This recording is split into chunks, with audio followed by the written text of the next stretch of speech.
2020 жылдың маусым айына арналған жұлдыз жорамалы. Тоқты. Маусым айында тоқтылар эмоционалдық қызығушылық тудыратын белсенді жаңа таныстықтарды бастайды. Сондай-ақ шағын қызметтік сапарлар, жарқын есте қаларлық кездесулер болуы мүмкін. Бұл кезеңде сіз тіпті жақындарыңызға да өз ниетіңізді жарияламай, тікелей емес әрекет етесіз. Отбасылық жағдайға да көз салуға тура келеді. Себебі онда мәселелер туындауы мүмкін. Торпақтарда осы кезеңде бірінші орынға материалдық мүдделер шығады. Сіз жаңа табыс құралдары туралы ойланып, жай күйіңізді көбейте аласыз. Ірі заттарды сатып алуыңыз мүмкін. Бірақ сіз үшін ай қаржылық мәселелер шешу үшін өте қолайлы емес. Өйткені табыстардан шығындар көп болуы мүмкін. Алайда бұл уақыт жақын туыстарыңызбен қарым-қатынасты жақсарту үшін жақсы уақыт. Егіздердің өз-өзіне сенімділігі мен батылдығы күшейе түседі. Маусым бойы сіз жаңа жоспарлар мен идеялармен шабыттана аласыз. Бірақ оларды әзірше жүзеге асырудың қажеті жоқ. Сәл сабырлық сақтаңыз. Өз келбетіңіз бен имиджіңізге көбірек уақыт бөліңіз. Ақша ісіне қызығушылық артады. Сауда-саттық, шығындар сауда-саттық сіздің әңгімеңіздің негізгі тақырыбы болады. Бірақ бұл уақытта қаражат мәселесін жақын туыстарыңыз не достарыңыз шешуге көмектеседі. Шаян. Маусым айында шаяндарда орын ауыстыруға, жаңа білімге деген құштарлық пайда болады. Бұл жаңа байланыстарға әкелуі мүмкін. Сондай-ақ кез келген жағдайды өз пайдаңызға айналдыру үшін кезең өте қолайлы. Бұл ретте өзімен оңаша болу және ішкі жан дүниесіне талдау жасау ниеті ешқайда кете қоймас.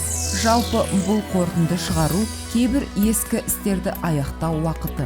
Айдың екінші жартысында сіз оянып, үлкен құлшыныспен жұмыс істей бастайсыз. Арыстан. Бұл айда арыстандар өз ойын жариялаудан алшақ болуға тырысады. Сіз арман мен ойларға шомуды қалайтын боласыз. Айналасындағыларға өткеннің кейбір құпиясымен бөлісуге ниет артады. Бірақ оған шешім қабылдау оңай болмайды. Мұның бәрі сіздің достарыңыз көмектесе алатын өршіл жоспарларды құруға кедергі келтірмейді.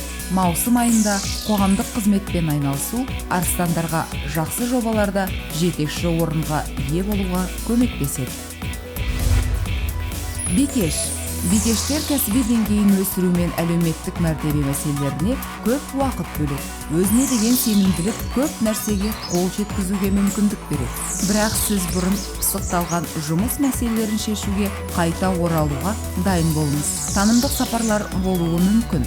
Хат алмасу, достық, сондай-ақ сізді қолдауға және жақсы кеңес беруге қабілетті жаңа дос пайда болуы мүмкін. Таразылар жаһандық мәселелермен айналыса бастайды. Сіз бұл айда өз күшіңізді өзіңіздің ықпал ету аяңызды кеңейту үшін арнайтын боласыз.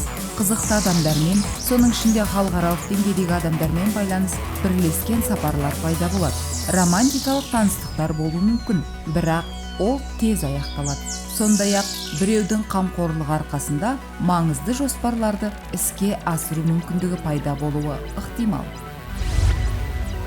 Саршаяндарды өте эмоциялық ай күтуде. Сезімдер өте қарқынды болады.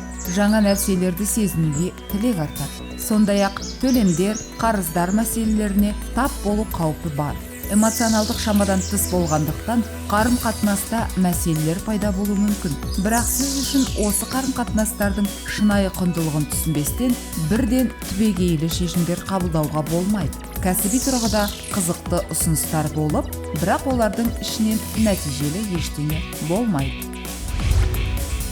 Мергендер маусым айында ынтымақтастыққа бағытталып, қарым-қатынасты үйлестіруге және өзара түсіністікке келуге ниет артады.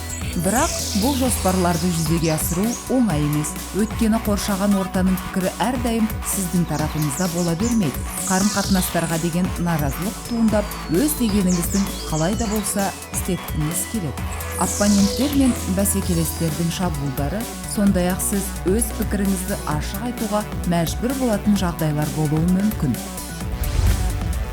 Тауешкі. Тау ешкілерде бұл кезеңде көптеген жоспарланбаған істер пайда болуы мүмкін.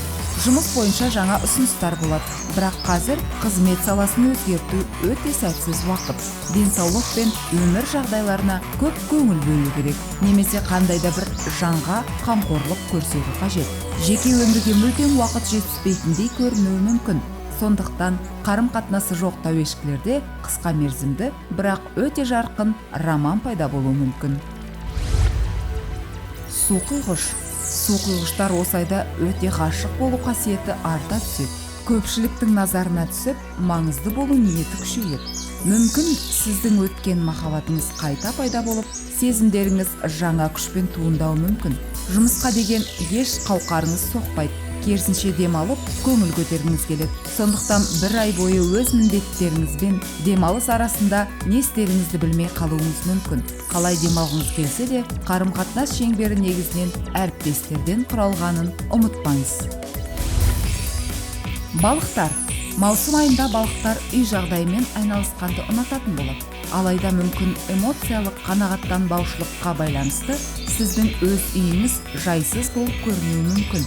Бірақ отбасы, үй жайы, жылжымайтын мүлікпен байланысты мәселелерді шешу қажеттілігі қалғандарынан асып түседі. Сондай-ақ осы уақытта жаңа таныстықтар болуы мүмкін.